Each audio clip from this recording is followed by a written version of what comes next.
welcome to the Ski Racing Podcast Extra with me, Ed Drake, ski expert, Tord Nilsson, and I are back to discuss the latest round of the World Cup action. The women were in Jasna racing GS and slalom, and the men were over in Saubach Hinterglemm racing speed after Kvitfjell was cancelled.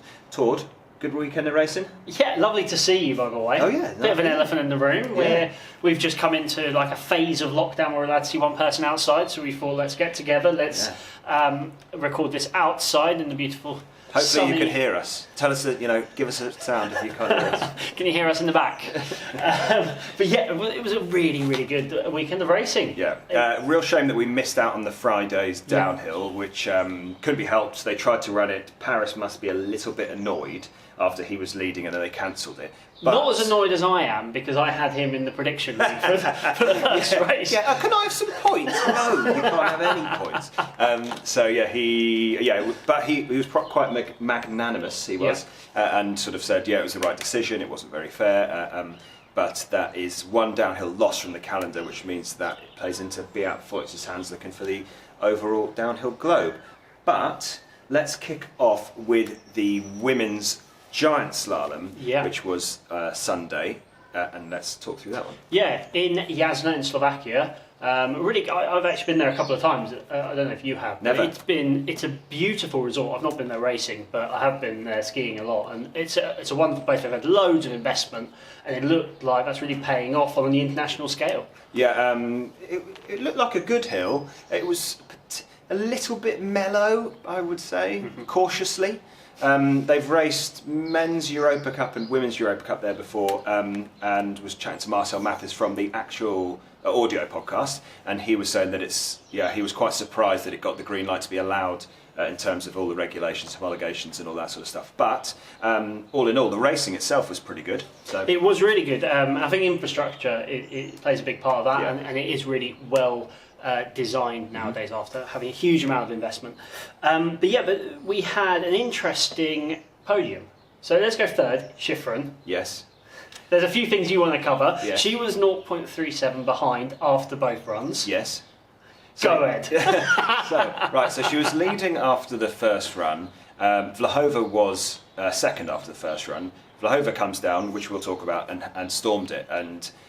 But in the process of storming her second run, she broke one of the gates. Now it didn't snap off in half, so it wasn't a half a pole. It was broken, but it was sort of bent. So I don't think it was picked up straight away. And then when it was picked up, to be fair, the replays that I saw on Eurosport were the people putting in the control panel, the new gate, did it really, really quickly. As quickly as you could, because you've got to take the pole out of the ground, you've got to unscrew it, you then got to reflag the new one, screw it in, and then give the all clear. But Shiffrin had a bit of a moan.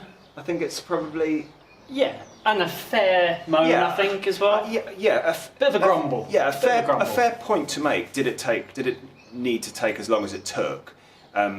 Legitimate question. I think the answer is yes. I think that they were as quick. If you really look at it, from the minute they realise it's broken to going again, I don't think there are underhand tactics. I mean, I don't think they are. And obviously it should be added that Vlhova being Slovakian, and it was in Slovakia, by the way. Yes. One quite big point you didn't add in there. Yeah, I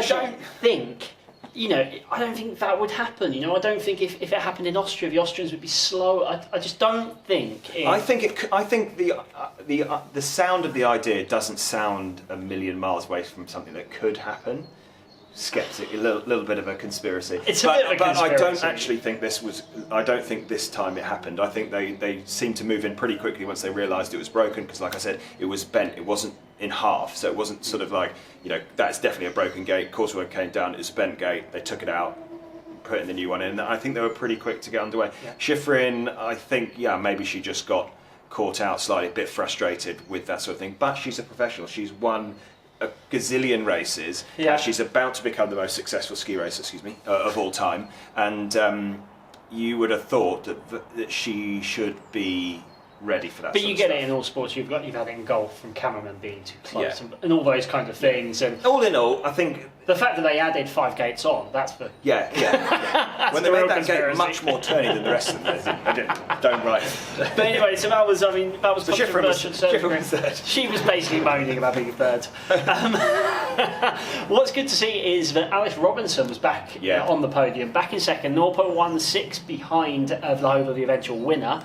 That was awesome to see that she's getting her game back on. Yeah, she moved up from 7th to 2nd. She was powerful, she was skiing deep, she skied with confidence that we've not really seen all season long, and I think that's understandable because she had made so many mistakes in the GSs previously, so understandably her confidence wasn't quite there. But this weekend, maybe it was the hill was slightly easier, meant that she could ski slightly deeper, be a bit more aggressive. But it's nice to see another name. Look, we had Bassino, Worley, Schifrin, Vlhova, and Robinson back on the thing again. So all in all, I think she skied really, really well, and it's just a shame that we're now running out of races for her to push on. It is, but she's such a young talent. Oh, that, it's great that she is pushing on, and she'll only build to it. I mean, I'm shocked every time I look on the age thing on the website. It says 2001 that she was born, which is crazy, right? Annoying. Or annoying. Yes. Anyway, let's talk Vlhova. Obviously, home race, which is great, and she needed this win for the overall title, where she is against Gut Barami, and this kind of gave her a real step towards that. And we talked about it last episode, didn't we? Yeah, she really needed it. Firstly, it was a hugely emotional victory for her. She was second in the slalom, which we'll get to. So and the slalom was the first day, so she didn't pick up the win. Huge pressure but put on by herself, probably as well as the Slovakians' expectancy of her to win one. But she was, she took the fight on that second run. She was second after the first run. She's skiing incredibly well, and she needed that boost for the overall, like you say. Yeah. Lara Gut Barami had just edged out a decent sized lead, and Vlhova had been faltering, hadn't she, really, all season? Just picking up small points, sort of 4ths and 5ths, a few thirds, but not that sort of win run that she needed. And I think she picked up 180 points in 2 days. Lara Gut Barami didn't ski that well in the GS, and that allowed the door to be back open for Vlhova, and you'd say probably Vlhova is now the favourite. It was a bit 50-50, I think, but I think after this weekend she's now.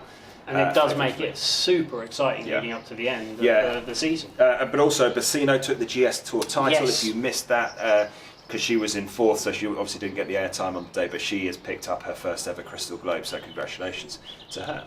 Yeah, so let's have a look how Vlhova won it. Here's Petra looking to try and get a win in her home resort after picking up second in the slalom. So she's trying to put all the pressure on Schifrin. She's not had a great giant slalom season by her standards whatsoever. So really meant big. We talked about the issues with the timings in between hers and Schifrin's run. Like I said, I don't think that really had a huge effect. Schifrin's more of a professional than to let that get top of her. I think just a bit of frustration coming out for her. But Vlhova really was aggressive, dynamic. It's not the most trickiest of hills. Again, we've already talked about that. But what she did do was just arc her way to a win here today. She, look at that sort of position. Good separation. Eyes on the prize. Eyes are focusing on this direction over towards the next gate. Both skis, you can just about see her working in unison there. Great separation. Clears that gate. Not too tight on it so that it sort of trips her up, but she's just able to just move her way through that. Look at that extension. Tries to get that body weight through and forward. That hip comes alongside and up towards the top. Doesn't push all the way through in the actual transition, but look at where she starts. That hip is, we can just about see it behind that gate, but keep an eye on that, how all of a sudden she's gone from being low hip, starting the turn, and gate's annoyingly in the way, but you can see that's quite an extended position, quite an open position, which means that she's got that hip up on top and enabling her to find a good solid position going into the next turn. Same on the other side. Look at that, nice and clean. There's a bit of a fall away in the hill which just drags everything this direction, but she still stays separated. Watch that outside ski just bite into that snow. Just moves effortlessly from turn to turn. Really surprising after a season that she's had in giant slalom to then pull out on the home hill. A few fans did sneak their way on, as we said, but she was beautiful skiing down here, nice and aggressive. Really had to work hard to try and keep the speed moving down the hill. Alice Robinson, like we said, has put in a monster run, so it was about making sure you held on to that advantage from the first run. Nice and clean, just a slight double turn movement coming in here. Release, then goes back on, and she just mistimed the entry into there, so just has to slacken off slightly to make sure that that shin doesn't pummel through the gate. And it's nice and aggressive down here. Again, coming into this sort of final pitch. I say pitch, it's not really a pitch, is it? But beautiful use of that banana gate. Again, last week we talked about the differences of how you can take a banana gate. She's come off. Well, she's come off, which just means that her timing wasn't as where she wanted to be. There's no need to be off. You either go on-off or on-on or off-on. So she's just mistimed that time in there, but doesn't rush, gets good sort of finish to the turn, which enables her through this whole next section, as you can see down here, is just rhythmical. So if you make what you want to do, is really crucial to make sure that you finish this off so that you can come up here. So then this whole next section, you're able to continue. You know, you're not recovering down there. You're enabling yourself to continue with the speed that you've got. And she just smooth, clean, and nice. Doesn't make anything. I think that was the gate that got broken. Let's see if we can. No, is it this one here?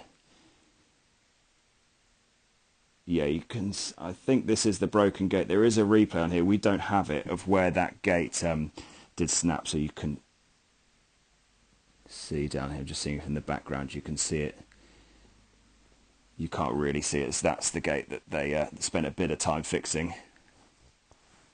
But there you go, Vlhova. Very important points going into towards the overall. All right, we now move to the men's Super G over in Saalbach, and it was a real cracker. I really enjoyed this race. Yeah. What did you make of it? I loved it, absolutely loved it. I've skied a lot in Saalbach Hintigem on that hill because the British base used to be around the corner from there, so we spent a load of time speed training. That hill is awesome. There's, as you would have seen, if you've seen it. If you haven't seen it, you'll see it in a minute. But there's so much terrain in there: fallaways, rollers, flats, steeps, everything that you could need in a speed race. I think the downhill wasn't quite as entertaining as the Super G, but the Super G, there was some awesome skiing on show. Well, yeah, I mean, I really enjoyed the downhill, but we'll come on to that later.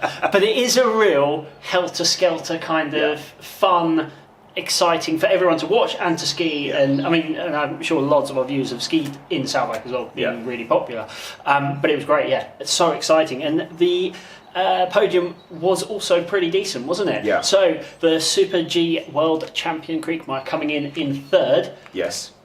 He needed to do better to take home the overall. Yeah, to wrap it up. On that day, but he's still got, I think it's 81 points to make it. Yeah. With one Super G left to go. Yeah. So barring catastrophe, Kriechmeier wins. Yeah. Well, it's good to know there's no commentator's curse there. Yeah, Fantastic. yeah, exactly.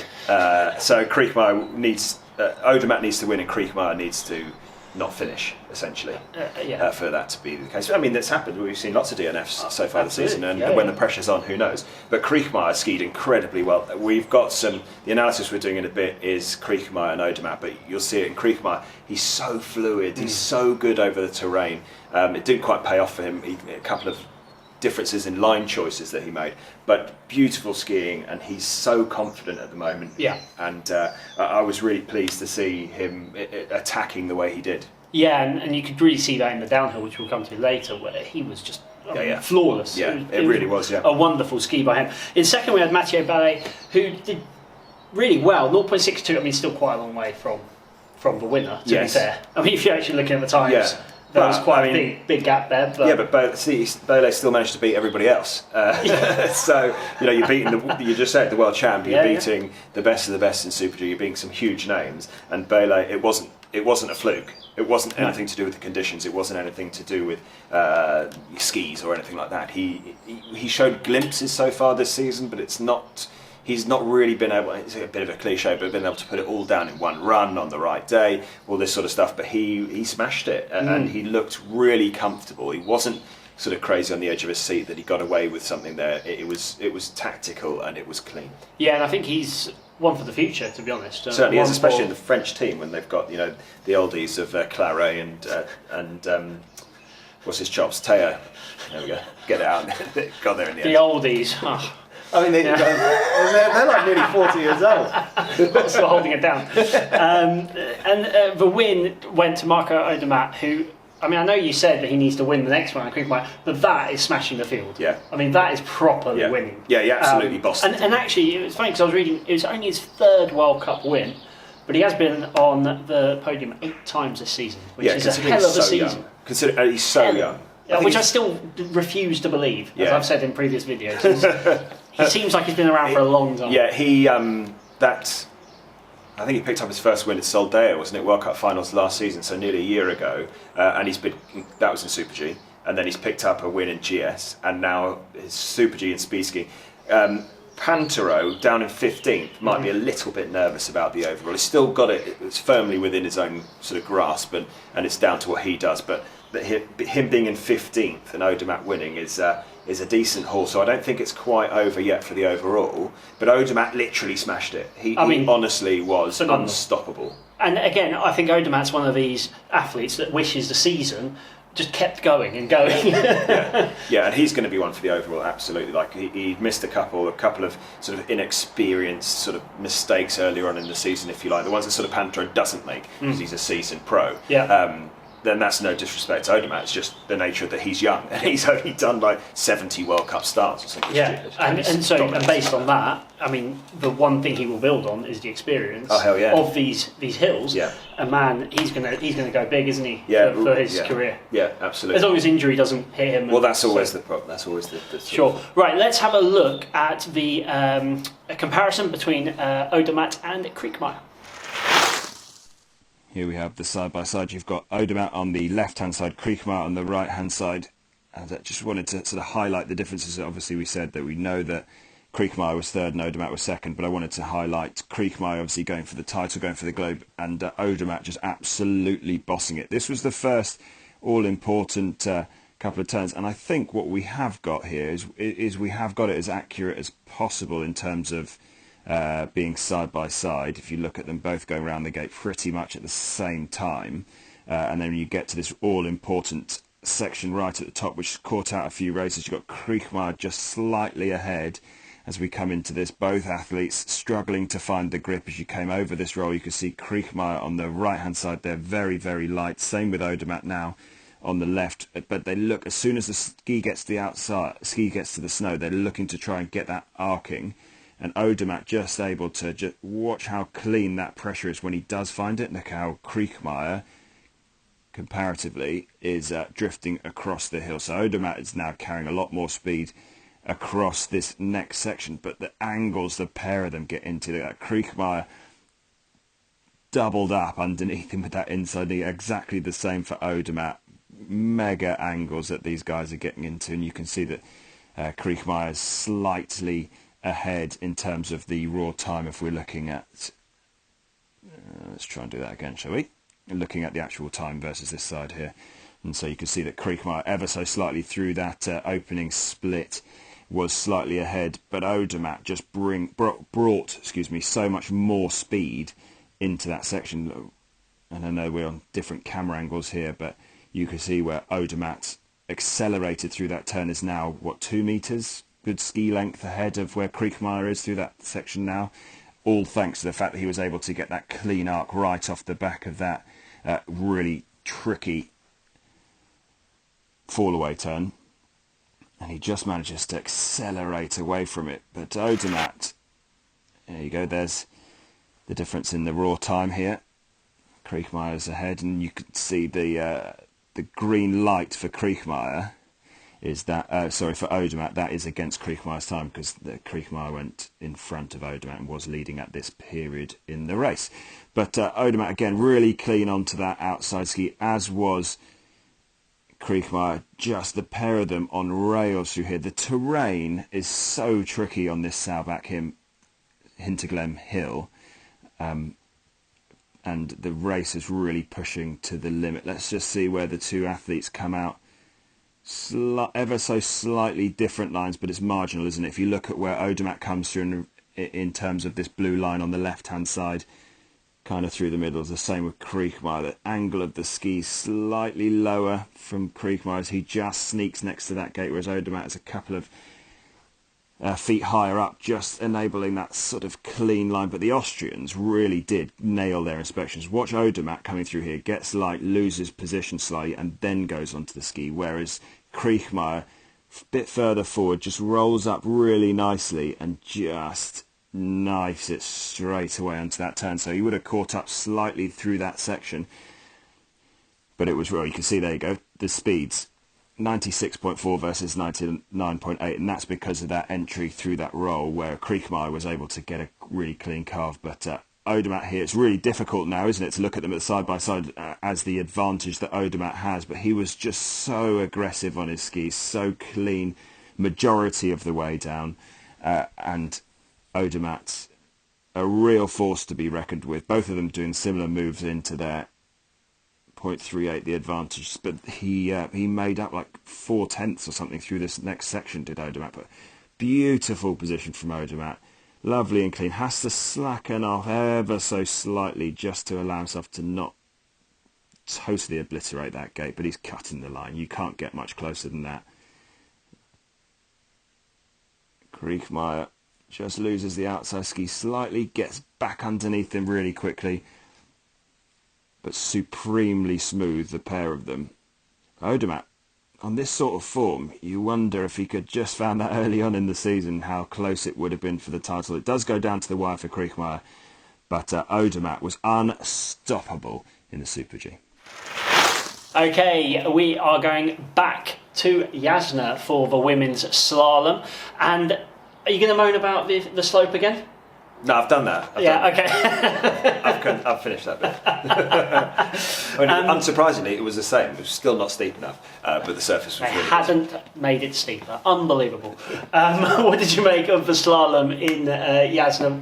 I thought it was cool. Yeah. I thought, it is nice to go somewhere else, and it's great for the sport growing, in terms of growing the audience and stuff. From a British perspective, we saw Charlie Guest picking up more World Cup points, her PB 23rd, I believe it was. Yep. She skied really nicely, great top sections, a couple of little sneaky errors through the mid, just sort of knocked the confidence for the final run in. But a great result, another second ever point score in a classic slalom. So all in all, good day for her. Yeah, congratulations to her.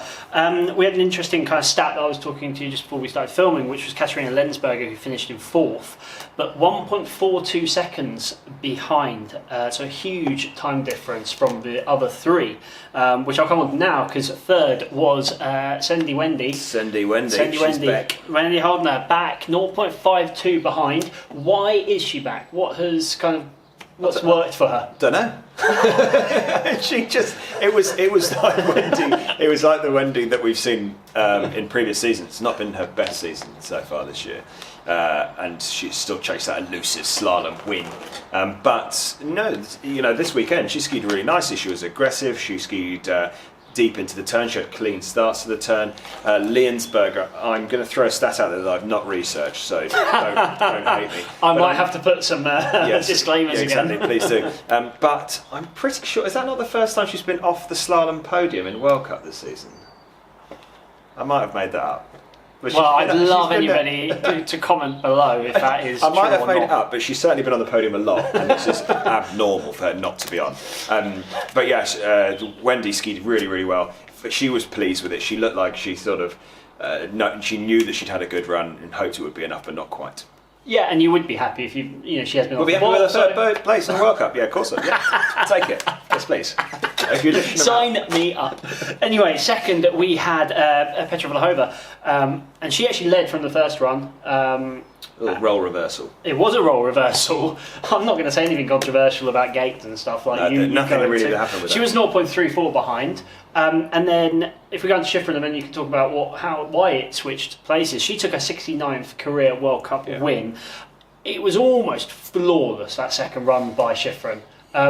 What was the mistakes from Vlhova's side? Or I think Vlhova just, like I talked about just a minute ago, she was a lot of pressure on a home race, the first home race. So maybe standing in the start gate, like we talked about already, again, she's not had the most consistent season and struggled a little bit with sort of consistent form. So maybe that sort of got on top of her. She made a couple of mistakes through the middle section, lost the outside ski once or twice. But that's all it takes. I mean, you're doing 60-something turns, and a couple of errors like that. And when Shiffrin skis the way she did, that was the sort of Shiffrin of old. We talk about it in a second on the analysis video, but she didn't really make any mistakes. There were a couple of points where she just lost a bit of grip and the transition was a bit towards the back seat, but she actually didn't panic, lots of core strength, just sort of rode it out, and Shiffrin really did. And again, for her it was quite an emotional victory because I think that was the first World Cup win this season in slalom. Again, chucking that out there, but I'm pretty sure that's accurate. Goodness me, we're going to have a lot of disclaimers going on. Anyway, before Ed says any other incorrect stats, let's have a look how Shiffrin won it. Here is Mikaela Shiffrin's winning run, moves up from second to first, and Shiffrin really went about her business. She had a bit between her teeth on this second run, nice and charges, not the most difficult hills as we've already discussed, but she just went at it nice and aggressive, nice early pressure, moving on, rolling really nicely onto that outside ski. Good separation, builds that advantage. But it was this middle section where she really put the hammer down. These offset turns, just loses that outside ski at the end of the turn slightly, but she's trying to step onto that new outside ski really quickly. So again, we talked about it in one of the last videos. What you're trying to do is make sure that transition is so smooth and so the pressure comes on instantaneously that she just steps off right at the end of the turn, which is where you see that little split coming from. And then that roll over onto that new outside ski. Good separation. Sure, the inside hands drop, but when you are as good as Mikaela Shiffrin, your hands don't necessarily affect what is going on with your upper body. You see that shoulder carriage nice and level across the hill. Good solid positions. Sort of picture perfect technique, isn't it? Look at it again. Beautiful separation. Both knees doing exactly the same sort of thing. Over here. Beautiful separation with the skis. All in all, she just really went about her business. One small mistake coming up, but she didn't really let it build into anything more significant. So she just kind of got pushed a couple of times, not as clean on those exits. But again, when she gets the power down, that ski just bites. You can see that the bite comes on there, that acceleration hits. And you can see just getting slightly light, but that core strength again brings her into the front of those skis onto that transition and enables her to get grip nice and early in the turn. She is now moving through the middle. Again, just you can see that the hip gets trapped a little bit further back. You can see the tips rising in that transition. She's coming through. The side-on angle is not the biggest of offsets as she comes into this hairpin, which is what tends to happen when you come into a hairpin. You're just so concentrated on the exit, you can't really see, but you can see there's two gates there. The other one is just there. So she's coming into here, making sure she gets a good exit. Hairpins is all about making sure that that exit comes underneath. So let's see if this actually works. So if you've got a hairpin here and an offset gate under there, so what you want to try and do is you kind of still use this as a turning gate to be able to come underneath here. If you used it totally as a straight gate, you would end up coming in here using, going straight in that middle portion and then paying for it underneath here and then paying for it on the next. So the hairpins is all about making sure that you maximize that exit. So that's what she did. She carried really good speed onto the flat. She hangs onto that advantage, but she just, she hasn't lost the ability of how to win. That's for sure. Just confidence hasn't been quite there, but she's been aggressive. She just looks again to get that exit. We just talked about it. All about making sure she nails the exit. So she's cut underneath the backside of this roll. Just got the weight slightly wrong. She's bit slightly more than she anticipated where that projection comes across the hill, but she's too good to let that affect her and carries on and manages to take was surprisingly her first win of the season in slalom. Our final race for this episode is we're back to Saddleback for the downhill. As Ed said at the top of the show, Friday's downhill was cancelled because of loads of snow, and then it was basically the alter ego came out on Saturday. It was blue sky, it was crisp, it was incredible conditions, and man, it was an awesome race. I just really enjoyed it. I don't know why I enjoyed it so much. It was just looked so much fun. It was, it's a big open downhill. It was from the top, which the Friday wasn't before they cancelled that. So it was all in all just proper downhill. It was good fun. Yeah, it was really good fun. The podium, we advertised Matthias Meyer. Yeah, that guy. Wouldn't be an episode of the Ski Racing Podcast Extra without you fluffing somebody's name. I know, and it was one of the easier ones. Anyway, Meyer came 0.27 behind. How was his run? It was pretty good. He we were talking about 2 and a bit kilometres worth of skiing. Tiny errors mean a big difference, and he just wasn't quite there. He needed to be in front of Foyts to push the World Cup, to sort of tighten that gap on him, between him and Foyts in the Globe. He just didn't quite do it. It was a couple of tiny errors, but that's all it takes. Yeah, totally. And I mean, before we say anything, obviously Dominic Paris, who was the leader from the Friday, he isn't even on the podium. Yeah, and how annoying was that for you, your points? Let's not talk about that. Anyway, let's move on. Beat Foyts taking second. I mean, he's ultra consistent. He didn't really quite have enough to take Kriegmeier, who skied bib 1 and smashed it. I mean, ridiculously, flawlessly, beautifully skied. Yeah, so Foyts really messed up that top section. I think he was like 7/10 off on the first split and ended up finishing, what was he off? 1700s. Yeah. So monstered it basically. But he powered it through that last third. Proper power. As you expect from somebody like Foyts, who's got such good gliding abilities on that lower section, nailed it. He just made a small mistake at the top. It wasn't like that top section didn't suit him, because he can win on anything. But he just made a slight error that he worked incredibly hard to catch up, and very, very nearly got there. Yeah, super impressive. Again from him. The winner, was of course Vincent Kriegmeier, who was bib 1 and won. And he was just, everything went well. Yeah. All the stars aligned when he came down, didn't they? We're going to talk about it on the actual podcast later this evening, which will be out by the time you listen to this, or watch this, about the early numbers and how it's not seemingly working that well. I think there's a stat that I think it's like 90% of the wins have come within the first 9 bibs for the whole season or something, and for the last 2 or 3 seasons. So I think FIS need to do something around the start numbers, because by the time you've watched, in downhill especially, take that, or Super G, by the time you've watched Foyt, Paris, Kriegmeier, Meyer, you can't, once, and those guys, they have the odd numbers, so that's basically 1, 3, 5, 7. So by the time you've got to bib 10, which is somebody else in there, the kind of race is over, and it just doesn't quite work out. And it definitely doesn't work for viewing figures, and if you're going to look at it from a commercial because you can watch it, watch 20 minutes of the show and then switch off. Head to the pub. If only. If only, yeah. at 10 o'clock in the morning. For breakfast. Anyway, let's have a look how Kriegmeier won it. Here is Kriegmeier's winning run from the downhill. He was, again, like he was in the Super G, very smooth, very calm. They know this hill inside out. The Austrians train it a lot in Saubach Hinterglemm, and that's just the nature of what it's like. In Switzerland, the Swiss train on the race hills, Italy the same when the Italians are there. And so this is just happens to be one of the Austrians' sort of perfect training grounds. As you can see, they just work really hard. Look at how hard he's trying to absorb that roll, to keep that snow and ski contact. Very smooth transitions, again, sort of his calling card, isn't it? He just loves that. Watch this long pressure on this right foot, very smooth.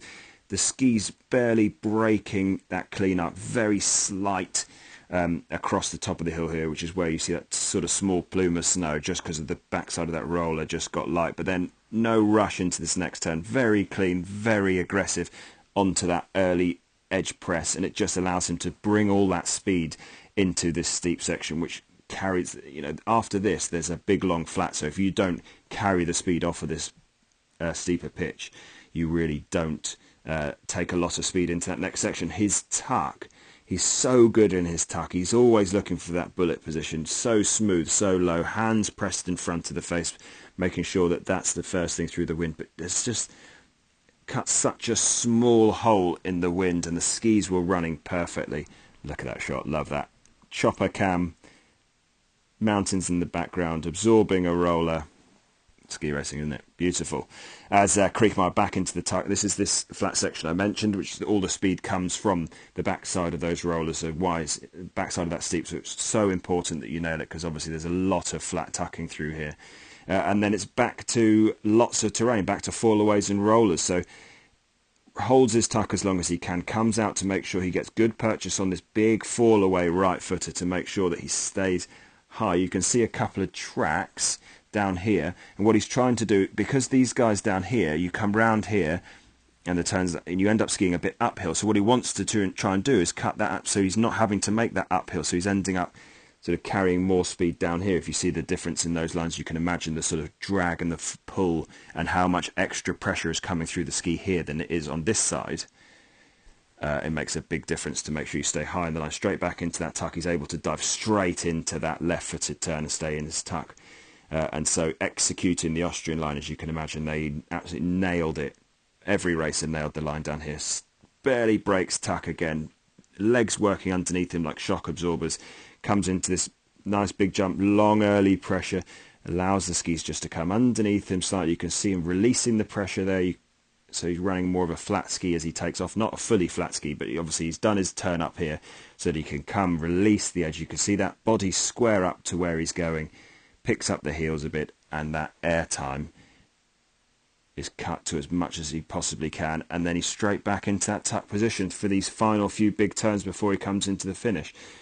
Makes it look so easy, and that's the mark of somebody that's supremely high on confidence. We saw a few racers get caught in this compression, but Kriechmayr just opens up to allow the legs the space to come underneath him, but lots of power in them as he arcs it out very clean through that difficult right footer, and then all is left is the big jump into the finish, and Kriechmayr takes the win. That's all that we've got time for this time, and make sure that you check out the podcast, which will be out tomorrow with dulcet tones from yourself, Ben, etc. Mate, where are we heading off to next? We are off to the women race in Åre. Over. Yeah, so I can't get it wrong when I'm sitting next to a Swede. So they're in Sweden, in Åre. And they race double slalom. It's a night slalom on Friday evening, and then a regular day slalom on Saturday morning. So quite a quick turnaround from a night slalom to a morning slalom. That's what it's got on the FIS website, so unless they're changing that, that's what it says. So that's what they're doing. Wow. The men are in Kranjska Gora. They are racing GS on the Saturday, slalom on the Sunday, and you'll find me there on Eurosport alongside Nick Fellows. Oh, and what a treat that is for everyone. Exactly. So, thank you very much for watching, and we'll see you next time. Bye for now.